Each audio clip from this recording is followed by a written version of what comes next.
Seriously இந்த contestant எல்லாம் பார்த்தா இன்னும் எனக்கு சிரிப்பா தாங்க இருக்குது. அதாவது 103 நாள் ஆயிடுச்சுங்க. இப்போ பாத்தீங்கன்னா பிக் பாஸ் வந்து சண்டை போடுறாங்களே, அதுக்கு வந்து ஒரு ஏவி போடுறாரு. அதாவது உணர்ச்சி வந்து பாத்தீங்கன்னா ரொம்ப அதிகமா இருக்கக்கூடிய தருணங்கள் அப்படின்னு சொல்லிட்டு பாத்தீங்கன்னா சண்டை போடுற அந்த ஏவியை வந்து போடுறாங்க. ஸோ சண்டை போடுற ஏவியை போட்டோன்னே எல்லாருமே என்ன நினைப்பாங்க, இப்படிலாம் சண்டை போட்டோமா அப்படின்ற மாதிரி நினைப்பாங்கல்ல. ஆனா இந்த சீசன் கண்டஸ்டன்ட் பொறுத்த வரைக்கும் அந்த சண்டை போட்ட ஏவியை பார்த்தோன்னே கொஞ்சம் கம்மியா போட்டோமோ, இப்போ போடுற மாதிரி திருப்பி சண்டைன்னு சொல்லிட்டு ஏவி முடிஞ்ச அடுத்த செகண்ட் சண்டை ஆரம்பிச்சிட்டாங்க. ஸோ அதான் பாத்தீங்கன்னா இப்போ ப்ரோமோவை பார்த்துட்டு இருக்கீங்க. இந்த ப்ரோமோலயே உங்களுக்கு தெரிஞ்சிருக்கும் கண்டிப்பா கானா வினோத்தும் திவாகர் வந்து துப்பிக்கிறாங்க மாத்தி. இதுக்கு நடுவில் பிரச்சனை வந்து அட்ரஸ் பண்ணணும், அந்த பிரச்சனை வந்து பெருசாகுது, மாறி அடிச்சுக்கிற மாதிரி போறாங்க. இதை திவாகர் வந்து பாத்தீங்கன்னா ஆம்பளை வந்து அர்றான்னு சொல்லிக்கிட்டே இருக்காப்ல. இதை வந்து முத தடவை சொல்ல தொடர்ந்து இதை சொல்லிக்கிட்டே இருக்கு. நீ காலையில இருந்து பார்க்குற நிறைய இடத்துல வந்து ஆம்பளை இருந்த வாவான்னு சொல்லிட்டு சண்டை லிட்டரலா அடிக்கிறதுக்கு நான் நினைச்ச உன்னை அடிச்சிருவேன் அப்படின்னு நம்மளாம் சொல்லிட்டு இருக்காரு. ஸோ இந்த தர்பூசணியும் இந்த மாதிரி ஒரு பக்கம் பண்ணிட்டு இருக்கு. என்ன மேட்டர் ஏது நடக்குது, எதனால இப்போ இந்த மாதிரி எல்லாம் கலவரம் போயிட்டு இருக்கு அப்படின்றத டீடைலா பார்க்கலாம். சேனலை ஃபர்ஸ்ட் டைம் பார்த்தீங்கன்னா சப்ஸ்கிரைப் பண்ணிட்டு வீடியோ லைக் பண்ணி வச்சுக்கோங்க. ஆக்சுவலாக சத்தியமாக சொல்கிறேன், இந்த மாதிரி ஒரு கண்டஸ்டன்ட் வந்து நான் கண்டஸ்டன்ட் ஸ்ட்ரீமை வந்து நம்ம பார்த்துருக்கவே முடியாதுங்க. எங்கேருந்து பொறுக்கி போட்டானுங்க, எப்படி தூக்குறானுங்கன்னே தெரியல. ஒவ்வொருத்தரும் ஒவ்வொரு வினோதமாக இருக்காங்க அப்படின்ற மாதிரி தான் சொல்லணும். அதுலேயும் குறிப்பாக இந்த திவாகர் தர்பீஸ் மாதிரி ஆளுங்களை தூக்கி போட்டானுங்களே, டே இங்கே உங்கள் சீசன் வந்து மண்ணா போச்சு அப்படின்றது இப்பயாவது உங்களுக்கு புரியுதா புரியலையான்னு தெரியல. யோசிச்சு பாருங்களேன். ஆக்சுவலாக அந்த கண்டஸ்டன்ட்ல திவாகர் உள்ள வரதுக்கு முன்னாடி இருந்த வீடு ஒரு மாதிரியும், அந்த திருப்பி பார்த்தீங்கன்னா அதை சொல்ல ரீஎன்ட்ரி கொடுத்தாங்களா எக்ஸ் கண்டஸ்டன்ட், அதை சொல்கிறேன். திவாகர் உள்ள வந்தோன்னு வேற மாதிரியும் மாறிடுச்சு. ஆனால் ஒரு விஷயம் மட்டும் இன்னைக்கு காலையிலேருந்து சிறப்பான ஒரு விஷயம் நடந்ததுங்க. கானா வினோத்து திவாகர் செம்ம ஃபன்னாக இருந்தது. ஆக்சுவலாக கானா வினோத்து திவாகரை வச்சு கலாய்ச்சிட்டாரு. எப்படின்னா திவ்யாவை கூட வச்சு, திவ்யா வந்து பார்த்தீங்கன்னா திவ்யாவும் கானா வினோத் சைக்கிளில் போய் ஒரு மாதிரி பண்ணிட்டு இருக்காங்க, ஃபன் பண்ணிட்டு இருக்காங்க. அதை வந்து பார்த்தீங்கன்னா திவாகர் பார்த்து கடுப்பா வராங்க. எனக்கு அது பார்க்க சொல்ல, டே அந்த ஆள் உண்மையிலே திவ்யா வந்து பார்த்தீங்கன்னா ஏதோ ட்ரை பண்ணிட்டு இருக்காங்க. அவன் ஏதோ தன்னோட ஆள் மாதிரியும் அந்த ஆள் இன்னொருத்தர் கூட போய் பேசினா வச்சா கோவப்படுவாங்களா, பொசசிவ் ஆவாங்களே, அந்த மாதிரிலாம் பண்ணிட்டு இருக்காங்க. ஏய் தர்பீஸே, அது உன் பாடிக்கு அந்த லேடி கேக்குதா அப்படின்ற மாதிரி தான் இருக்கு. சத்தியமா சொல்றேன், இவன் வந்து பார்த்தீங்கன்னா விளையாட்டுக்காகலாம் பண்ணல. இவன் சீரியஸாகவே பார்த்தீங்கன்னா திவ்யா கூட பேசினா வச்சு அவனுக்கு வந்து காண்டாவது கடுப்பு வராங்க, இரிட்டேட் ஆகிறான். அவனால பார்த்தீங்கன்னா வேற யாரும் திவ்யா கூட டான்ஸ் ஆனா பாட்டு பண்ணா தூக்குனா வந்து அவனால பொறுத்துக்க முடியல. அது ஒரு பக்கம் இருக்கு. மேபி அடுத்த ப்ரோமோல வரும்னு நினைக்கிறேன், வந்து அதை பத்தி டீடைல்டா பேசலாம். ஸோ இப்போ இந்த சண்டையை பொறுத்த வரைக்கும் பார்த்தீங்கன்னா சிம்பிளாக பிக் பாஸ் வந்து ஒரு ஏவி ப்ளே பண்ணுறாருங்க. அதாவது நீங்கள் சண்டை போட்ட ஏவின்னு சொல்லிட்டு பார்க்கும்போது கண்ணா பின்னான்னு தெருநாய் சண்டையோட பயங்கரமாக அடிச்சுக்கிட்டு இருக்காங்க. நம்மளே இந்த சீசன் ஃபுல்லாக பார்த்துருக்கோம், இவனுக்கு எப்படி அடிச்சுக்கிட்டானுங்க, ஏது அடிச்சுக்கிட்டாங்க அப்படின்ற மாதிரி. ஸோ இது அடிச்சுக்கிறதுலாம் ஒரு பக்கம் இருக்குது, எல்லாம் நார்மலாக நடக்கிறதான்னு வச்சுக்கோங்களேன். இந்த சீசன் ஃபுல்லாக அப்படி தான் அடிச்சுக்கிட்டு இருக்காங்க. ஸோ அதை பார்க்கும்போது பார்த்தீங்கன்னா கொஞ்சம் நஞ்ச சண்டையில் எந்த கிளிப்ஸ் ஆட் பண்ணணும், எதை வைக்கணும், எதை தூக்கணுன்ற அளவுக்கு எடிட்டர் உண்மையிலே செதறி இருப்பார். ஏன்னா இந்த சீசன் ஃபுல்லாக நடந்த ஒரே சம்பவம் சண்டை தான். ஆக்சுவலாக ஃபன்னு, இந்த பக்கம் அழுகைகள் இதெல்லாம் கூட கம்மி தான். அழுகைகள் வரும்போது சாண்ட்ரா ஓவர்டேக் பண்ணுவாங்க, அது விஷயம். பட் இருந்தாலும் சண்டை தான் இந்த சீசன் ஃபுல்லாக பார்த்தீங்கன்னா ரொம்ப அதிகமாக இருந்தது. ஸோ அப்படிப்பட்ட சண்டைக்கான ஏவியை பார்க்கும்போது நானும் நினச்சேன் அவ்வளோதான் பிளாஸ்ட் வெறித்தனமாக இருக்க போகுதுன்னு. ஆனால் ஏவி வந்து பார்த்தீங்கன்னா ஒரு மாதிரி கண்ணா பின்னான்னு கட் பண்ணிருக்காங்க. ஏன்னா அவங்களால கட் பண்ணவே முடியல. ஏன்னா ஒன்று ரெண்டு சண்டையாக இருந்தால் பரவாயில்ல, எவ்வளோ சண்டை, எக்கச்சக்கமான சண்டை எல்லாத்தையும் இன்க்ளூட் பண்ணணும்னு சொல்லிட்டு என்ன பொறுத்தவரைக்கும் ஏவி வந்து பார்த்தீங்கன்னா ஒரு மாதிரி பயங்கரமாக பார்க்கறதுக்கு இருந்தது அப்படின்னு பார்த்தீங்கன்னா அந்த அளவுக்கு இல்லை, ஒரு மாதிரி குழப்பமாக இருந்தது அப்படின்ற மாதிரி தான் சொல்லணும். மேபி 1 hour எபிசோடில் கட் பண்ணி போடும்போது கொஞ்சம் இன்ட்ரெஸ்டிங்காக அதை மாற்றுவாங்களா என்னன்னு தெரியல. பட் இப்போ வரைக்கும் பார்த்தீங்கன்னா ஏவி பார்க்கும்போது ஒரு மாதிரி பயங்கரமா எக்கச்சக்கமான ஷார்ட்ஸ் வந்து உள்ள இறக்கிருக்காங்க. ஸோ அந்த ஏவி முடிச்சோன்னே நார்மலாக பார்த்தீங்கன்னா இந்த மாதிரி சண்டை போட்டு ஏவிலாம் இதுக்கு முன்னாடி சீசன்லாம் பார்க்கும்போது என்ன பண்ணும், நான் இப்படி கத்திருக்கேனா, நான் இப்படி பண்ணியிருக்கேனா அப்படின்ற மாதிரி ஒவ்வொருத்தர் ரியாக்ட் பண்ணுவாங்கல்ல. ஆனால் அந்த ஏவி போயிட்டு இருக்கும்போது சண்டை ஸ்டார்ட் ஆயிடுச்சுங்க. கானா வினோத் வந்து ஒரு சண்டையை பார்த்து காரி துப்புறாரு. துப்புனோன்னு பார்த்தீங்கன்னா திவாகர் வந்து இவரு திருப்பி துப்புறாரு.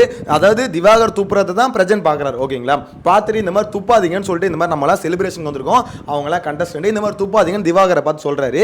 உடனே நான் தான் முதல்ல துப்புனா அப்படின்ற மாதிரி திவாகர் கேட்குறாரு. நியாயமான கேள்வி தான். கானா வினோத் தான் முதல்ல துப்புனாரு.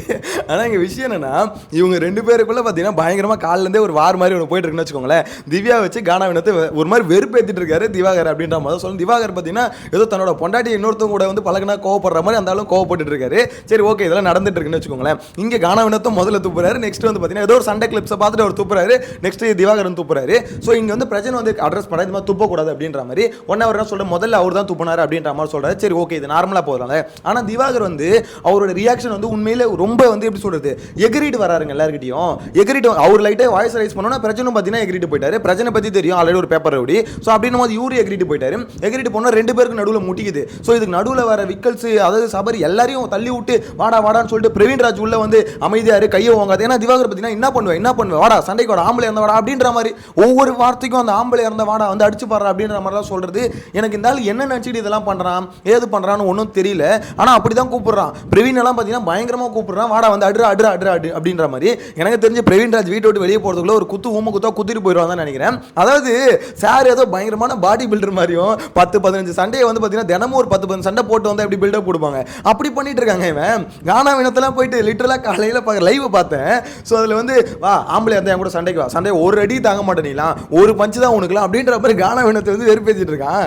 எனக்கு அதெல்லாம் பார்க்கும்போது ஆக்சுவலாக இங்கே என்னன்னா மற்றவங்க எல்லாம் சீரியஸாக எடுத்துக்கல, சிரிப்பாக தான் எடுத்துக்கிறாங்க ஓகேங்களா. இருந்தாலும் ஆம்பளை அந்த நடுறா நான்லாம் ஒரு அடி ஆச்சுன்னா நீ தாங்கவே மாட்டுறா அப்படின்ற மாதிரி இதெல்லாம் பேசுறதெல்லாம் பார்க்கும்போது அந்த ஆள் வந்து அப்படிலாம் இல்லை. அவன் வந்து ரொம்ப சீரியஸாக பேசுகிறான், சிரிப்பாக பேசலை. அவன் ரொம்ப சீரியஸாக என்ன யாராவது அடிக்கணும்னு சொல்லிட்டு பார்த்தீங்கன்னா ரொம்ப தூண்டிக்கிட்டே இருக்கேன். எவன் முதல்ல அடிக்க போகிறது அப்படின்னு தெரியல. இந்த ப்ரோமோ சண்டையை பார்க்கும்போது உங்களுக்கு தெரிஞ்சிருக்கும். ஐ திங்க் பிரஜன் வந்து அடிச்சிருவாரோ அப்படின்ற மாதிரி தான் எனக்கு தோணுச்சு. ஏன்னா அந்த அளவுக்கு பார்த்தீங்கன்னா 2 பேரும் முட்டிக்கிறாங்க. ஒரு பக்கம் பிரஜன் தாங்க அடங்கினாரு. விஷயம் என்னன்னா திவாகர் எகிரிட்டு வந்ததுக்கப்புறம் பிரச்சனை அடங்கிட்டாரு. இதை பாரு நான் சொல்றது வந்து துப்பக்கூடாது அப்படின்ற மாதிரி அவர் பாயிண்ட்டை மட்டும் தான் பேசிட்டு ஒரு மாதிரி ஓரம் போறாரே தவிர திவாகர் வந்து அடங்கவே மாட்டாரு. அவ்வளோ பேர் சேர்ந்து மொத்தமாக சேர்ந்து கண்ட்ரோல் பண்றாங்க, கட்டுப்படுத்துறாங்க. எப்படி சொல்றது, அதை வந்து கட்டுப்படுத்த முடியாத ஒரு குட்டியான மாதிரி பார்த்தீங்கன்னா எகிரிட்டு எல்லாரும் முட்டிக்கிட்டு ஓடுது. எனக்கு அதை பார்க்கும்போது இந்த பீஸ் வந்து பார்த்தீங்கன்னா இருக்கிற வரையும் வீட்டுக்குள்ள பிக் பாஸ் டீமுக்கு கண்டென்ட் கிடைக்கும், அது வேற விஷயம். பட் இந்த பீஸ் இருக்கிற வரைக்கும் பார்த்தீங்கன்னா பீஸ்ஃபுல்லாக இருக்க முடியுமானா கண்டிப்பாக இருக்க முடியாது. அப்படிப்பட்ட ஒரு பீஸ் அப்படின்ற மாதிரி தான் சொல்லணும்.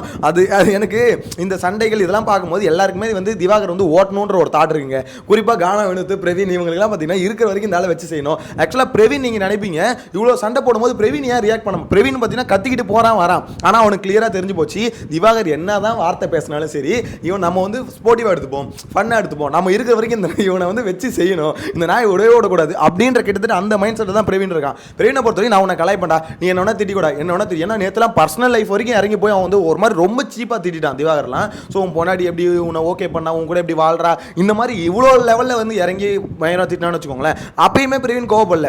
அவன் ஏதோ திட்டு போட்டான், அவன் ஒரு ஆள் அப்படின்ற மாதிரி பார்த்தீங்கன்னா ஃபுல் அண்ட் ஃபுல் நான் உன்னை ஆனால் கலாய்க்கிறத மட்டும் நிறுத்தவே மாட்டேன், உன்னை கலாய்ச்சிக்கினே தாண்டா இருப்பேன் நான் அப்படின்ற ஒரு அதாவது மைண்ட் செட் வந்து அந்த ஒரு மைண்ட் செட்டுக்கு போயிட்டாங்க. கானா வினோத்தும் பார்த்தீங்கன்னா அங்கங்கே கோவப்படுறாரு திவாகர் மேலே. ஆனால் அது வந்து பார்த்தீங்கன்னா பெருசாக இந்த சண்டை எப்படி முடிஞ்சதுன்னு நினைக்கிறீங்க. பிரச்சனை இப்போ லைவ்ல கரெக்டாக லைவ் முடிஞ்சோன்னு பார்த்தீங்கன்னா வீடியோ எடுக்கிறேன். ஸோ அது முடியும் போது பார்த்தீங்கன்னா பிரச்சனை திவாகரும் முட்டிக்கிட்டு இருக்கும்போது அண்ணே வாங்கண்ணே நீங்கள் ஓரம் வாங்க அவன் ஒரு ஆப்பிள் கொடுத்தா சரியாயிடுவான். அதாவது அந்த சண்டையிலையும் பார்த்தீங்கன்னா ஒரு செருப்படி கொடுக்குறது கானா வினோத் உண்மையிலே சொல்கிறேன். அது எங்கெங்கே முடியுமோ அங்கங்கெல்லாம் போட்டு செம்மையாக செய்கிறாருங்க. எனக்கு லைவை பார்க்கும்போது உனக்கு என்ஜாய் பண்ணேன். ஆக்சுவலாக எனக்கு அதனால தான் இவ்வளோ சிரிச்சுக்கிட்டே பேசுறது காரணம் என்னன்னா நான் லைவை பார்க்கும்போது அவ்வளோ சூப்பராக இருக்குது. உண்மையிலே கடைசி ஒரு நாள் வந்து பார்த்தீங்கன்னா இவ்வளோ ஃபன்னாக லைவ் இருக்கும் அப்படின்ற மாதிரி எதிர்பார்க்கல. செம்மையாக போகுது அப்படின்ற மாதிரி தான் லைவை பார்த்தவங்களுக்கு தெரியும் எந்த அளவுக்கு போயிட்டு இருக்குன்னு. ஆனால் இந்த சண்டை வந்து பார்த்தீங்கன்னா இப்போ வந்து பீக்காக தான் ஆச்சு. இது வந்து சிரிப்பாக இல்லை. ஆக்சுவலாக திவாகருக்கும் பிரச்சனைக்கான சண்டை வந்து ரொம்ப சீரியஸான ஒரு சண்டை மாதிரி தான் போச்சு. அதெல்லாம் சிரிப்புலாம் இல்லை.